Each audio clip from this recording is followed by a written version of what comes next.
Ruangan rapat di kantor pusat perusahaan kami di Jakarta ramai dengan obrolan rekan kerja. Aku melirik ponselku yang menyala karena panggilan masuk dari Ahmad.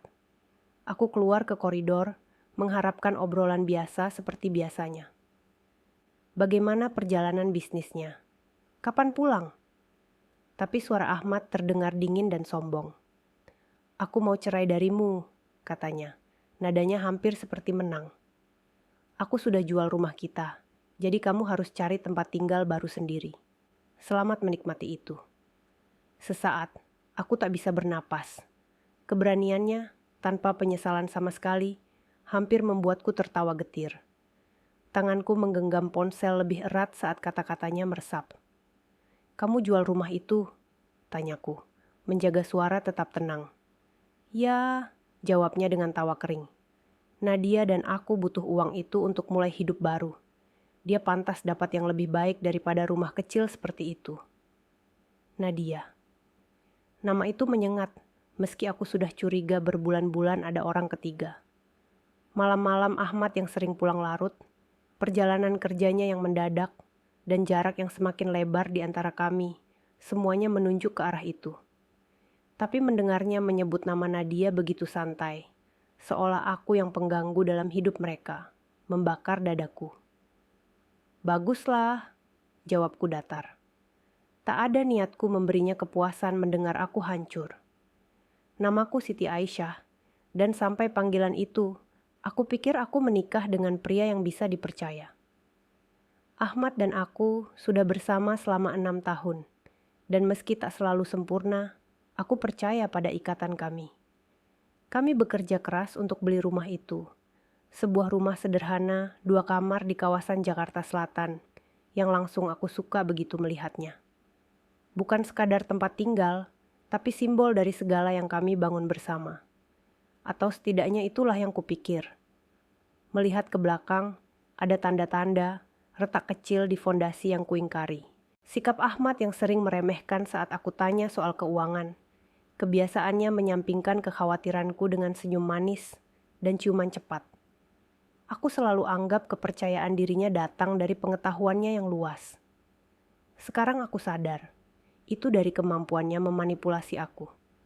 Sisa hari itu berlalu seperti kabut. Aku duduk di rapat klien, mengangguk di saat yang tepat sementara pikiranku berpacu. Ahmad pikir dia menang.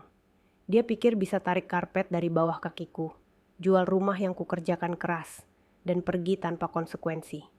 Tapi ada satu detail penting yang tak dia tahu. Akta rumah itu sudah atas namaku sendirian selama berbulan-bulan. Aku pindahkan setelah kami refinansiasi awal tahun ini.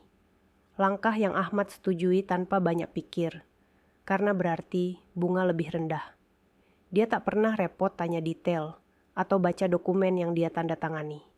Kelalaiannya itu yang akan jadi kehancurannya.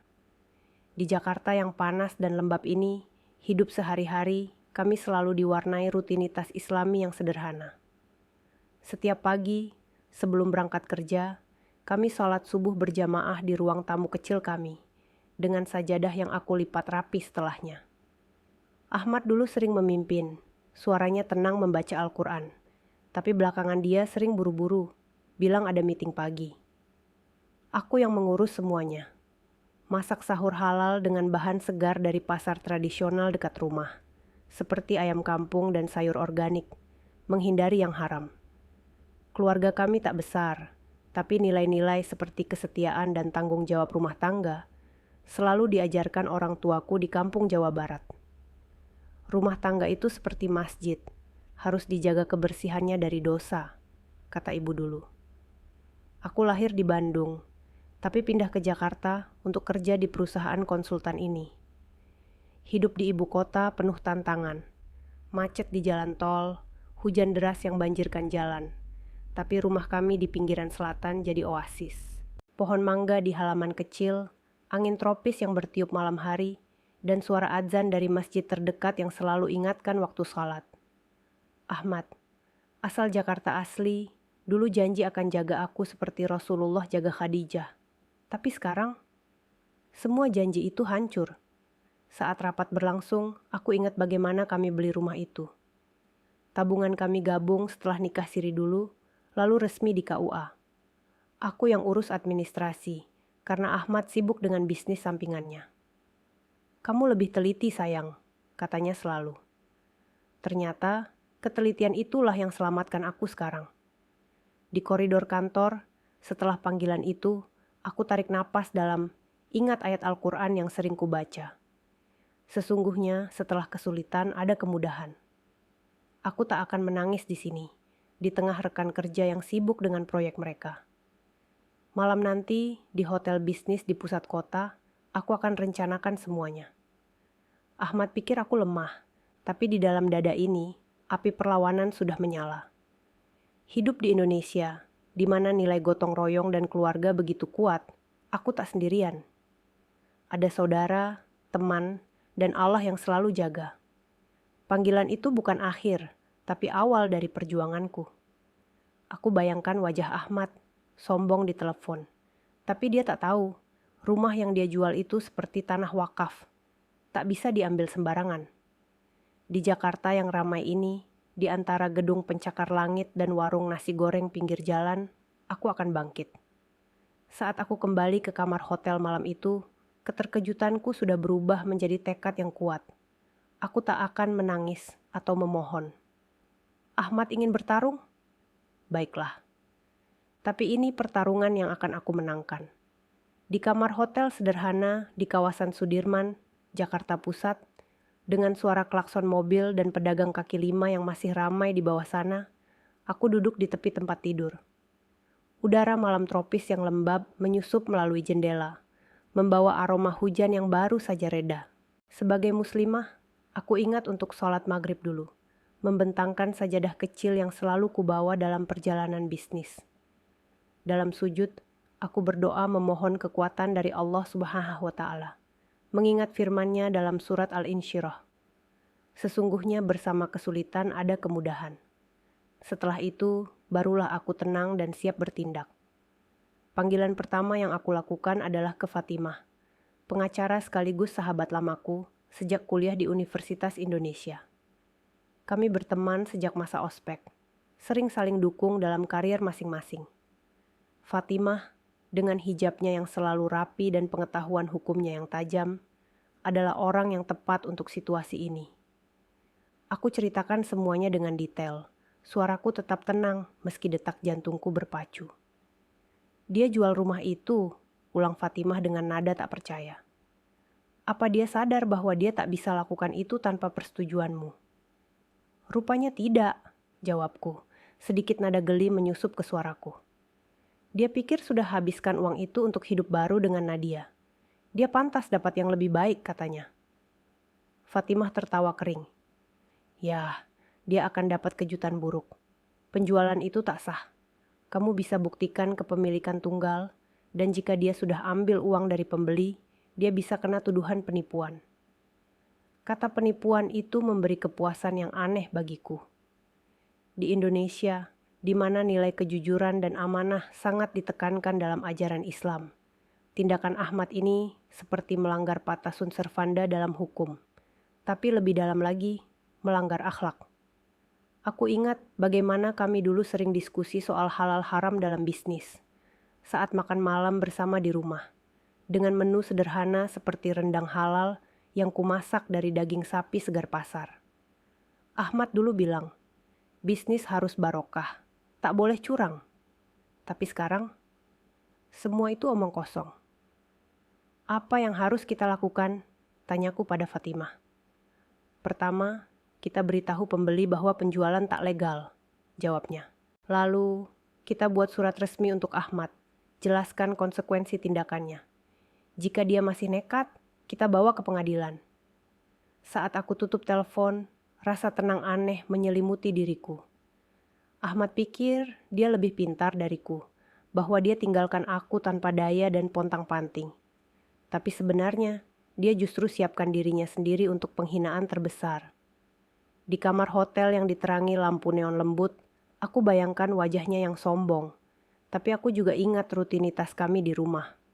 Setelah Isya, kami biasa duduk di teras kecil, minum teh jahe hangat sambil dengar suara katak di malam tropis Jakarta. Keluarga kami tak punya anak, tapi aku selalu bayangkan suatu hari nanti, rumah itu penuh tawa anak-anak yang diajari salat dan mengaji. Tapi Ahmad hancurkan mimpi itu dengan Nadia. Malam itu, aku tidur dengan doa, memohon petunjuk dari Allah agar langkahku benar. Sisa perjalanan bisnis itu aku habiskan dengan fokus pada pekerjaan, menyimpan emosi dalam kotak, dan salurkan energi ke tugas di depan. Sakitnya pengkhianatan itu ada, tapi prospek merebut kembali hidupku, dan lihat sombong Ahmad runtuh memberi tujuan yang tak kurasakan berbulan-bulan. Di pagi hari, sebelum meeting selanjutnya, aku sholat duha di kamar hotel, memohon rezeki halal dan kekuatan. Jakarta, dengan cuacanya yang panas dan hujan mendadak, mengajarkanku ketangguhan. Aku ingat masa kecil di kampung di pinggiran Bandung, di mana keluarga besar tinggal bersama dalam rumah sederhana, gotong royong urus sawah dan kebun. Keluarga itu amanah dari Allah, kata ayah dulu. Nilai itu kuterapkan di pernikahan kami, tapi Ahmad abaikan. Selama perjalanan, aku hubungi saudara di Bandung, cerita singkat tanpa detail, dan mereka doakan aku. Sabar ya nak, Allah tak uji di luar kemampuan, kata ibu melalui telepon, suaranya penuh kasih. Saat aku naik pesawat pulang, aku sudah siap. Siap hadapi Ahmad, siap bongkar kebohongannya, dan siap mulai babak baru tanpa dia. Ini bukan sekadar menang, tapi merebut kembali kendali.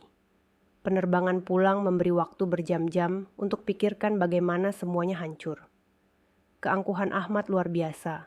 Dia bahkan tak coba sembunyikan pengkhianatannya, seolah aku hanya rintangan yang dia tabrak di jalan kebebasannya. Tapi alih-alih larut dalam marah, aku fokus pada apa yang akan kulakukan saat tiba. Ahmad pikir aku tak berdaya, tapi dia tak sadar aku sudah mainkan permainan panjang tanpa kusadari. Di atas awan, dengan turbulensi ringan khas penerbangan domestik dari Bandung ke Jakarta. Dari lokasi perjalanan bisnis, yang sebenarnya dari Surabaya. Tapi aku anggap Jakarta sebagai pusat. Aku ingat bagaimana kami dulu liburan ke pantai di Bali. Tapi itu masa lalu. Sekarang, fokus pada masa depan. Saat pesawat mendarat, panggilan pertamaku adalah ke Fatimah. Aku sudah kembali, kataku, sambil angkat koper dari konveyor bandara Soekarno-Hatta yang ramai. Langkah selanjutnya apa? Kita sudah beritahu pembeli, jawabnya, nadanya cepat dan efisien. Mereka kaget sekali dan tak senang dengan Ahmad. Mereka mau kerjasama yang bantu kasus kita. Dan Ahmad, tanyaku. Aku kirim surat resmi ke emailnya pagi ini, katanya. Jelaskan ketidaksahan penjualan, kepemilikanmu tunggal atas rumah, dan potensi konsekuensi penipuan. Dia belum balas, tapi kalau tebakanku, dia akan marah besar. Bagus, pikirku, biar dia merana.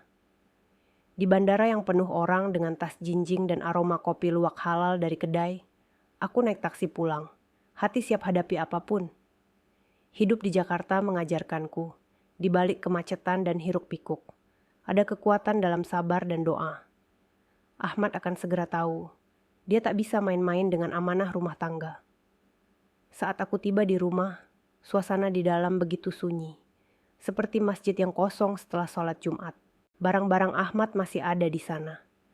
Jaketnya tergantung di kursi kayu jati yang kami beli dari pengrajin di Jogja. Sepatunya dilempar sembarangan di dekat pintu masuk. Tapi rumah terasa berbeda, seolah energi buruknya sudah bergeser. Aku tarik napas dalam, letakkan koperku, tahu bahwa pertarungan akan segera datang. Di rumah sederhana kami di kawasan Tebet, Jakarta Selatan, dengan halaman kecil yang ditanami pohon jambu dan serai untuk masak sehari-hari, aku selalu jaga kebersihan dan ketertiban sesuai ajaran Islam. Setiap malam, sebelum tidur, aku pastikan semua halal. Makanan di kulkas dari pasar halal. Tak ada alkohol atau barang haram.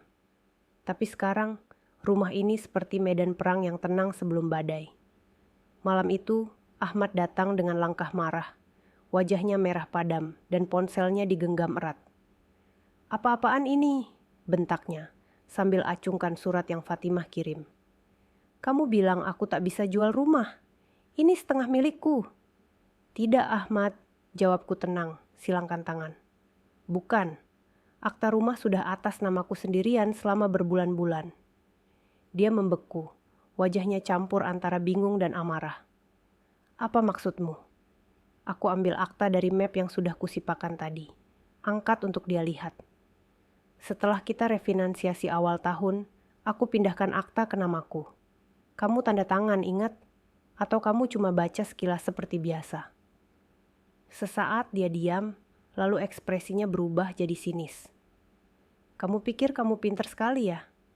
Ini tak ubah apa-apa. Aku sudah deal, dan kamu akan kelihatan bodoh saat semuanya runtuh. Aku tatap dia tanpa berkedip. Penjualan sudah batal, Ahmad. Pembeli tahu, dan mereka siap ambil langkah hukum kalau kamu tak kembalikan uangnya. Oh, soal uang, kalau kamu sudah habiskan 1 sen pun dari deposit itu, kamu dalam masalah lebih besar.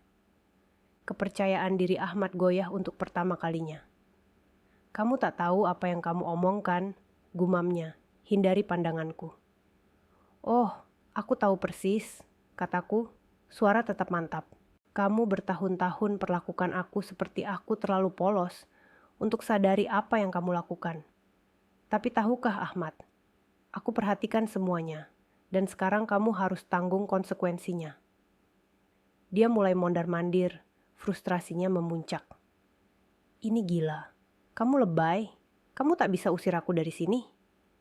Aku angkat alis. Sebenarnya bisa, rumah ini sah milikku. Kamu boleh tinggal sementara, tapi hanya karena aku beri kesempatan untuk rencanakan langkahmu selanjutnya. Tapi jelas ya, aku tak akan pergi kemana-mana. Di rumah kami yang dikelilingi tetangga muslim yang ramah, di mana suara azan maghrib sering jadi pengingat untuk berbuka puasa, bersama saat Ramadan, aku ingat bagaimana kami dulu gotong royong dengan warga kampung. Ahmad dulu ikut majelis taklim di masjid dekat rumah, baca hadits soal tanggung jawab suami. Sebaik-baik kalian adalah yang terbaik bagi istrinya. Tapi sekarang, dia seperti lupa semua itu, sibuk dengan urusan duniawi yang haram.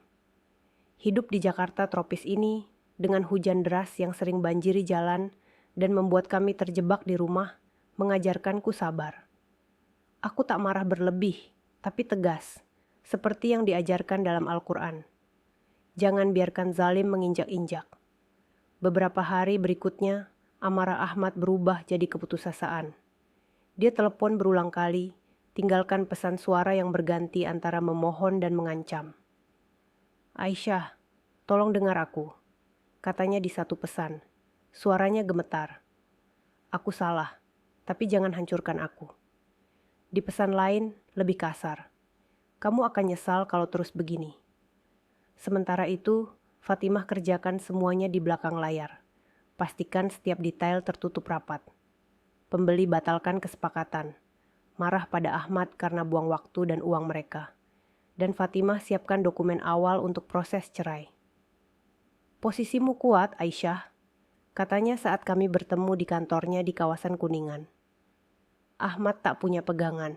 Antara penjualan batal dan ancaman penipuan, dia harus kerjasama kalau tak mau lebih parah. Kata-katanya melegakan, tapi juga ingatkan betapa aku biarkan Ahmad kendalikan hidupku bertahun-tahun. Aku abaikan sikap meremehkannya dan keangkuhannya.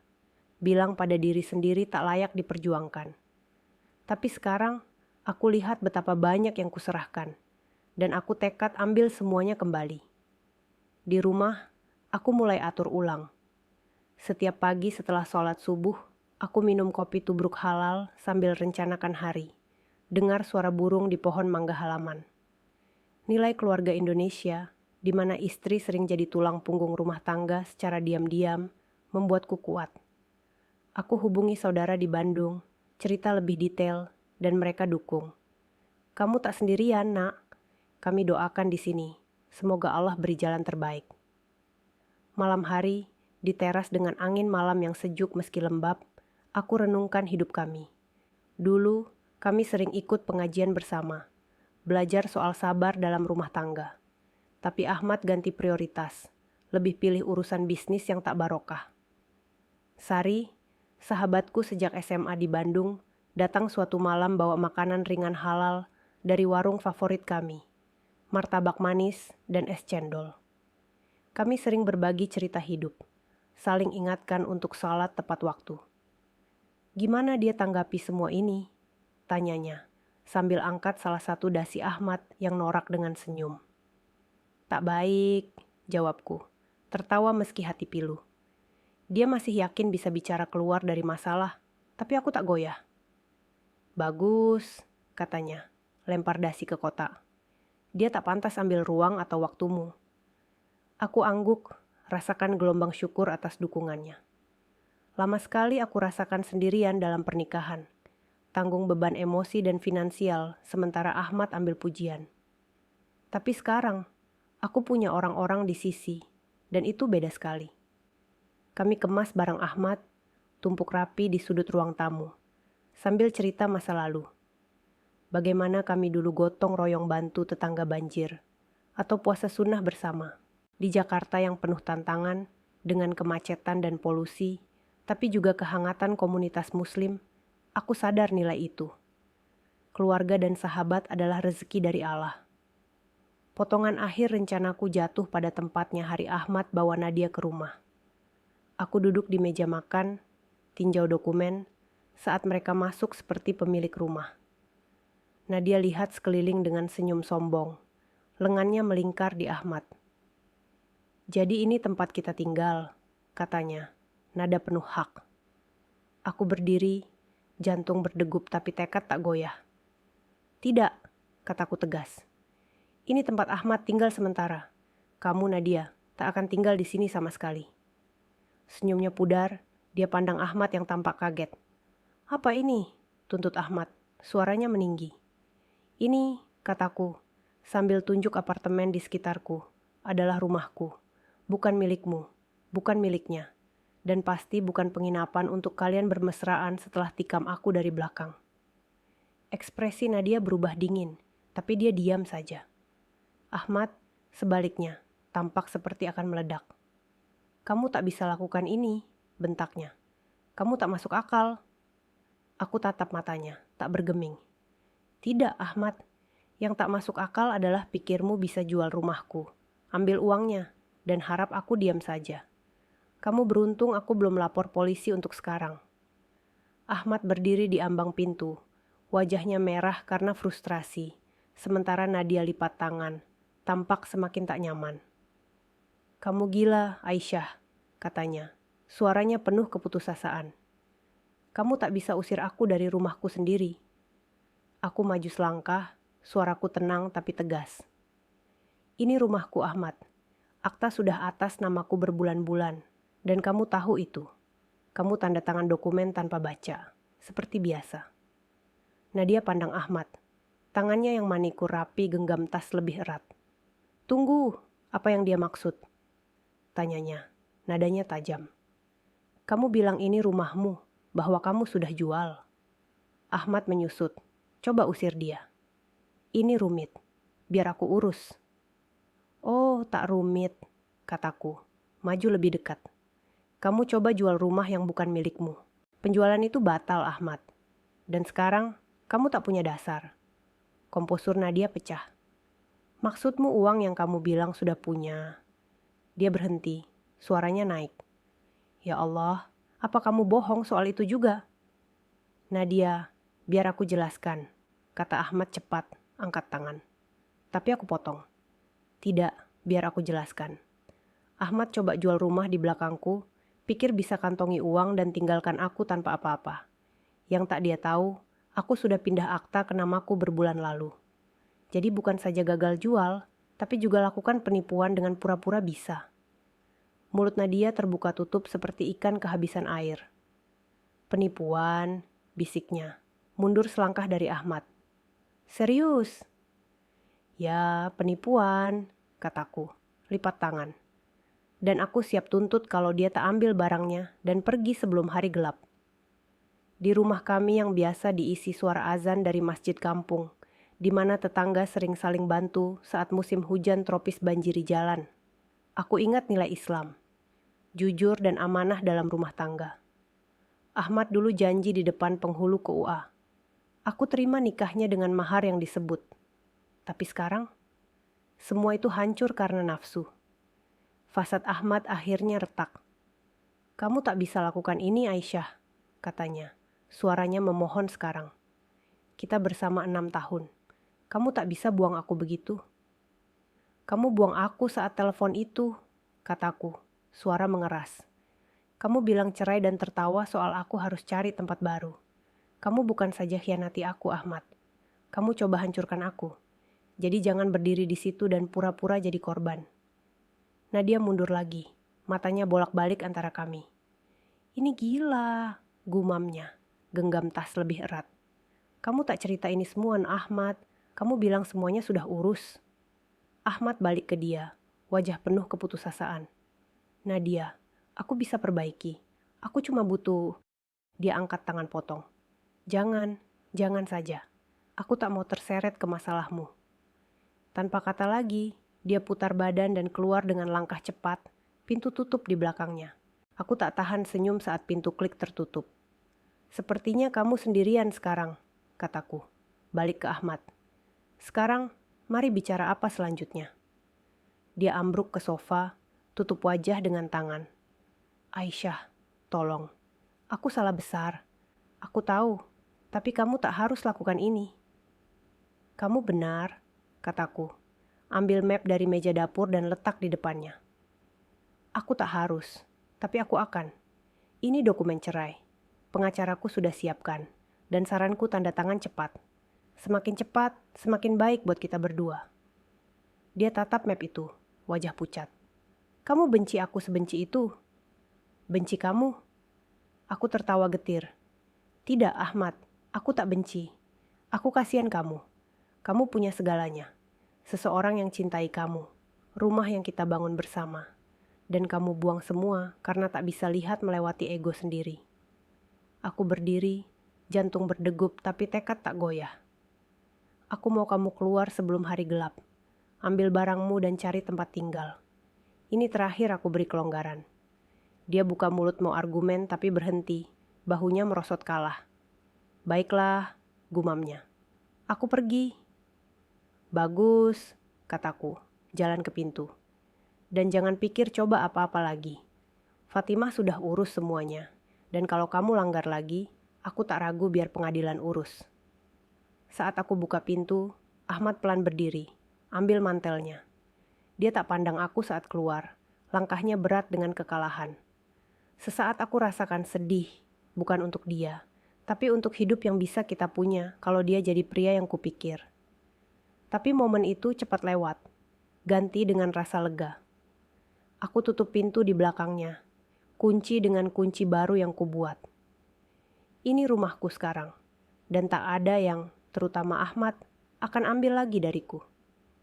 Sunyi di rumah setelah Ahmad pergi begitu memekakkan. Untuk pertama kali dalam bertahun, aku rasakan bisa bernapas bebas. Ruang tak lagi berat dengan kehadirannya, haknya, atau dustanya. Hanya aku, rumah yang kubangun, dan sadar tenang bahwa aku menang. Bukan saja lawan dia, tapi lawan setiap keraguan yang pernah aku punya soal bela diri sendiri. Aku berdiri di tengah ruang tamu, lihat kekosongan di mana barangnya dulu. Kursi gaming besarnya, jersey berbingkai yang penuhi dinding, dan meja kopi norak yang dia paksa simpan, semua hilang. Rumah tampak lebih bersih, lebih cerah, seperti milikku lagi. Di malam tropis Jakarta, dengan angin lembab bertiup melalui jendela dan suara cicak di dinding, aku ingat doa malam. Ya Allah, lindungi hamba dari fitnah dan beri kekuatan. Nilai keluarga kami, di mana suami istri harus saling hormat seperti sunnah Nabi, sekarang aku terapkan pada diri sendiri. Hormati diri dengan tak biarkan dizalimi. Sari datang malam itu bawa makanan ringan dari warung langganan kami di Tebet. Nasi goreng halal dengan telur mata sapi dan kerupuk udang, plus es teh manis yang segar. Di Indonesia, sahabat seperti Sari adalah anugerah dari Allah, selalu hadir saat dibutuhkan, seperti gotong royong di kampung saat musim panen. Dia benar-benar pergi, tanyanya, sambil duduk di sofa dengan helaan napas dramatis. Pergi dan tak akan kembali, jawabku. Tuang 2 gelas es teh. Aku beri dia gelas sambil ingat bagaimana kami dulu sering kumpul seperti ini. Setelah sholat maghrib, cerita soal pekerjaan atau rencana liburan ke pantai di Anyer, di mana ombak tropis dan angin laut bikin hati tenang. Aku angkat gelas. Untuk awal baru dan kemenangan yang pantas. Sari angkat gelasnya juga. Untuk tak pernah lagi biarkan orang injak-injak kita. Kami makan sambil cerita, suara hujan deras di luar jendela menambah suasana intim. Di Jakarta, musim hujan seperti ini sering bikin kami terkurung di rumah. Tapi malam ini justru terasa menyegarkan. Sari, dengan hijab polosnya yang selalu modis, adalah tipe sahabat yang tak pernah lewatkan pengajian mingguan di masjid dekat rumahnya di Bandung. Kamu harus kuat, Aisyah, katanya, sambil suap nasi goreng. Ingat, Rasulullah ajar kita untuk sabar dan tegar. Rumah tangga yang rusak karena khianat seperti ini, lebih baik dilepas agar dapat barokah baru. Aku angguk, rasakan beban minggu lalu pelan lepas. Untuk lama, aku tanggung semuanya sendirian. Urus rumah, keuangan, bahkan salat berjamaah, yang Ahmad sering lewatkan karena lelah kerja. Tapi sekarang, dengan dukungan Sari, aku rasakan kekuatan dari ukhuwah Islamiyah, persaudaraan yang tak tergantikan. Beberapa hari berikutnya, aku mulai rebut kembali rumah itu sedikit demi sedikit. Setiap pagi, setelah sholat subuh dan baca Al-Quran surat pendek seperti Al-Ikhlas, untuk penguat hati, aku atur ulang furnitur. Sofa kayu jati yang dulu Ahmad suka duduki untuk main game. Aku geser ke sudut agar ruang tamu lebih luas. Aku pasang lukisan kaligrafi ayat kursi di dinding, yang kubeli dari pasar seni di Malioboro saat liburan ke Jogja tahun lalu. Sebuah pengingat akan perlindungan Allah. Halaman kecil di belakang, dengan pohon mangga yang buahnya sering kami petik bersama tetangga saat matang, aku rawat lagi. Siram air hujan yang kutampung, tambah tanaman serai dan jahe untuk masak sehari-hari. Semuanya halal dan alami. Di kehidupan sehari-hari, kami yang tropis, dengan panas siang yang menyengat dan lembab malam, rutinitas seperti ini bikin hati tenang. Seperti kembali ke kampung di Jawa Barat, di mana keluarga besar tinggal bersama, saling bantu urus kebun dan masak untuk kenduri. Ini bukan sekadar dekor ulang, tapi ubah rumah jadi cerminan diriku, bukan orang yang Ahmad coba bentuk. Dulu, dia suka atur segalanya. Dari pilihan menu halal di pasar, hingga jadwal kami ikut majelis taklim. Aku biarkan karena pikir itu bentuk kepemimpinan suami seperti dalam Islam. Tapi sekarang aku sadar, itu kontrol. Aku isi ruang dengan barang yang bikin bahagia.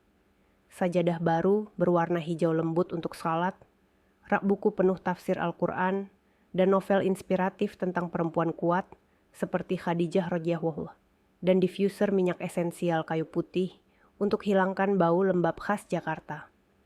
Tetangga muslim di kampung ini yang sering saling kirim makanan saat Ramadan atau Idul Fitri mulai notis perubahan. Bu Haji sebelah rumah datang bawa kue basah halal, bilang, "Kamu kelihatan lebih cerah, nak. Semoga Allah beri jodoh lebih baik." Komunal seperti ini, di mana warga saling doakan dan bantu, adalah inti hidup di Indonesia. Tak ada yang sendirian dalam ujian. Fatimah telepon dengan update proses hukum. Suaranya penuh keyakinan, yang bikin aku rasakan tak terkalahkan. Tuduhan penipuan tak dilanjut karena pembeli putuskan tak kejar, jelasnya. Tapi dokumen cerai berjalan lancar. Begitu Ahmad tanda tangan, kamu resmi bebas. Kata bebas itu bikin dada sesak. Bukan sekadar cerai, tapi dari segala yang kutanggung bertahun. Dendam, ragu diri, rasa terjebak dalam nikah yang tak hargai aku. Semuanya pelan angkat. Di kantor Fatimah di Kuningan, dengan pemandangan gedung tinggi dan lalu lintas macet di bawah, kami sering diskusi soal hak wanita dalam Islam.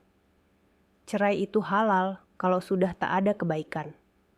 Katanya selalu, ingatkan hadits soal khuluk. Ahmad coba hubungi beberapa kali. Pesannya campur antara minta maaf setengah hati dan usaha, buat aku merasa bersalah. Aku salah, Tapi bisa kita bicara? Baca satu pesan. Lainnya lebih putus asa. Kamu akan hancurkan aku, Aisyah. Itu yang kamu mau. Aku tak balas. Untuk sekali ini, aku tak mau buang energi perbaiki yang sudah rusak parah. Dia buat pilihan. Sekarang tanggung akibatnya. Di akhir minggu, rumah rasakan seperti ruang baru sepenuhnya. Hangat, menyambut, dan sepenuhnya milikku. Saat aku duduk di sofa dengan secangkir teh jahe hangat, cahaya kota berkelap-kelip di luar jendela, aku pikirkan segala yang terjadi. Khianat Ahmad adalah kejutan, tapi juga panggilan bangun. Lama sekali aku biarkan diri percaya tak pantas lebih baik, harus puas dengan remah hormat dan cinta yang dia beri. Tapi sekarang, aku tahu lebih. Aku bukan rebut rumah saja, tapi rebut hidupku. Di malam tropis yang tenang, dengan suara azan Isya dari masjid dekat, aku berdoa syukur. Alhamdulillah, ya Allah, atas ujian yang bikin hamba lebih kuat. Nilai keluarga Indonesia, di mana perempuan sering jadi pilar diam rumah tangga, sekarang aku hayati. Aku pantas bahagia, dengan atau tanpa pasangan, selama ikuti petunjuknya. Sebulan kemudian, hidupku tampak benar-benar berbeda. Rumah itu tak lagi bisa dikenali, bukan karena renovasi besar-besaran, tapi karena rasanya. Itu ruang yang cerminkan aku, seleraku, kepribadianku, dan kemerdekaan baruku. Tak adanya kekacauan Ahmad dan kehadirannya yang mendominasi bikin rumah rasakan lebih ringan, lebih bebas. Proses cerai berjalan lancar. Fatimah urus semuanya dengan teliti, pastikan Ahmad tak punya ruang argumen atau perumit proses. Dia tanda tangan dokumen tanpa ribut besar, mungkin sadar tak punya pegangan. Tak ada pertarungan dramatis, tak ada rayuan emosional untuk rujuk. Hanya putus bersih yang rasakan getir tapi memuaskan dalam. Suatu hari, saat aku urut kertas lama, aku temukan foto Ahmad dan aku dari masa awal bersama. Kami senyum, peluk satu sama lain, penuh harap dan janji. Aku tatap sejenak, biar kenangan menyapu. Ada masa indah saat aku benar percaya kami bangun hidup bersama. Tapi masa itu hilang, tertutup tahun pengabaian, manipulasi, dan khianat. Aku simpan foto itu dalam amplop dan taruh di laci. Tak layak pajang terbuka, tapi aku belum siap buang. Itu bagian masa laluku, tapi tak definisikan aku lagi. Di Jakarta yang sibuk ini, dengan rutinitas harian yang diwarnai azan 5 waktu dari masjid-masjid di sekitar, aku mulai hayati kemerdekaan ini. Setiap pagi, setelah salat subuh berjamaah dengan tetangga di mushola kampung, di mana kami saling tukar cerita dan doa untuk keselamatan, aku minum kopi tubruk halal sambil rencanakan hari. Nilai keluarga Muslim Indonesia, di mana perempuan seperti aku diajarkan jadi istri solehah yang sabar, sekarang aku alihkan ke diri sendiri. Jadi solehah untuk jiwaku, jaga hati dari dosa dan penuhi dengan ibadah. Sari, dan aku rayakan cerai final dengan makan malam dan minum di kafe rooftop modis di kawasan SCBD. Kamu bercahaya, katanya, angkat gelas mocktail halal buah segar. Hidup single cocok buatmu. Aku tertawa, rasakan kehangatan yang tak kurasa bertahun. Bukan hidup single, kataku. Ini kebebasan. Untuk pertama kali, aku tak rasakan hidup di bawah aturan orang lain. Kami angkat gelas untuk itu, dan sepanjang malam, aku rasakan bangga tumbuh pada diri sendiri. Aku hadapi salah satu momen tersulit hidup dan keluar lebih kuat. Aku bukan sekadar bertahan, aku berkembang. Di kafe dengan pemandangan lampu kota yang berkelap-kelip dan angin malam tropis yang bawa aroma hujan jauh, kami cerita masa depan. Mungkin aku ikut pengajian wanita di masjid besar di Tamrin, atau liburan ke pantai di Lombok untuk renung dan salat di tepi laut. Sari, yang selalu ingatkan aku soal sunnah Nabi dalam menjaga hati pasca cerai, bilang, jangan buru-buru cari pengganti, nikmati waktu dengan Allah dulu. Malam itu, kami pulang dengan hati penuh syukur, seperti setelah tarawih Ramadan di mana komunitas saling dukung. Kembali ke rumah, aku mulai rencanakan masa depan. Rumah itu jadi lebih dari tempat berlindung. Itu simbol segala yang kurebut kembali. Tapi aku tahu, tak akan tinggal selamanya. Suatu hari, aku pindah ke tempat baru, satu tanpa bayang masa lalu dengan Ahmad. Sampai saat itu, aku tekad manfaatkan setiap momen di ruang yang kuperjuangkan keras. Hidup sehari-hari di rumah sekarang penuh kedamaian. Pagi hari, aku masak sarapan halal sederhana, seperti bubur ayam dengan sayur segar dari pasar tradisional dekat, menghindari yang mengandung pengawet haram. Siang, setelah kerja dari rumah sebagai konsultan, aku sholat zuhur dan baca buku tafsir untuk tambah ilmu agama. Malam, dengan hujan tropis yang sering guyur Jakarta dan bikin jalan banjir, aku duduk di teras kecil, dengar suara kata dan renungkan ayat-ayat tentang sabar, seperti dalam surat Al-Baqarah. Tetangga sering mampir, bawa buah dari kebun mereka, mangga harum atau rambutan manis, dan kami diskusi soal nilai keluarga. Bagaimana anak-anak diajari mengaji sejak kecil, atau gotong royong saat ada hajatan. "Kamu kuat, Aisyah," kata Bu Haji suatu sore, sambil bagi kue lebaran sisa Idul Adha. "Allah beri ujian untuk tingkatkan derajatmu." Dukungan komunal seperti ini, di mana warga muslim saling ingatkan untuk takwa dan halal dalam segala hal, bikin aku rasakan tak sendirian. Aku bahkan mulai ikut kelas online tentang bisnis halal, rencanakan usaha kecil seperti jual produk kecantikan organik yang sesuai syariah, untuk mandiri finansial. Saat aku rebah di sofa malam itu, rasa damai menyapu diriku. Aku pikirkan bagaimana Ahmad tertawa saat telepon itu, begitu yakin menang, dan aku tak tahan senyum. Keangkuhannya jadi kehancuran sendiri, dan kekuatan diamku jadi penyelamat. Ini bukan akhir pernikahan saja. Ini awal babak baru, di mana aku pegang kendali, di mana aku pilih bahagia atas termsku sendiri. Dan setelah lama, aku rasakan benar-benar bebas. Di bawah langit malam Jakarta yang berbintang samar karena polusi, dengan angin lembab bawa aroma tanah basah, aku berdoa Isya sendirian di sajadah. Memohon petunjuk untuk langkah selanjutnya. Syukur atas rezeki rumah dan kekuatan iman yang tak tergoyahkan. Hidup di pulau tropis ini, dengan tantangan cuaca dan hiruk-pikuk kota, tapi juga keindahan alam dan kehangatan umat, mengajarkanku, kebahagiaan sejati datang dari ridha Allah, bukan dari pasangan yang tak amanah. Beberapa bulan berlalu, dan aku semakin mantap dengan kehidupan baru ini. Setiap hari, aku mulai dengan salat tahajud di tengah malam yang sepi, saat angin tropis Jakarta bertiup lembut melalui jendela, membawa aroma tanah basah setelah hujan deras. Doa-doaku panjatkan untuk memohon ridha Allah, agar hati ini tetap tegar dan penuh syukur atas ujian yang telah kulewati.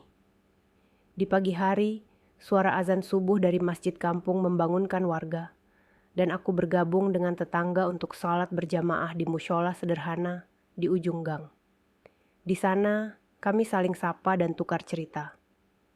Bu Haji cerita soal cucunya yang baru hafal juz amma, sementara Pak Ustadz ingatkan kami tentang pentingnya sabar dalam menghadapi cobaan rumah tangga, seperti kisah Siti Hajar yang tabah di padang pasir.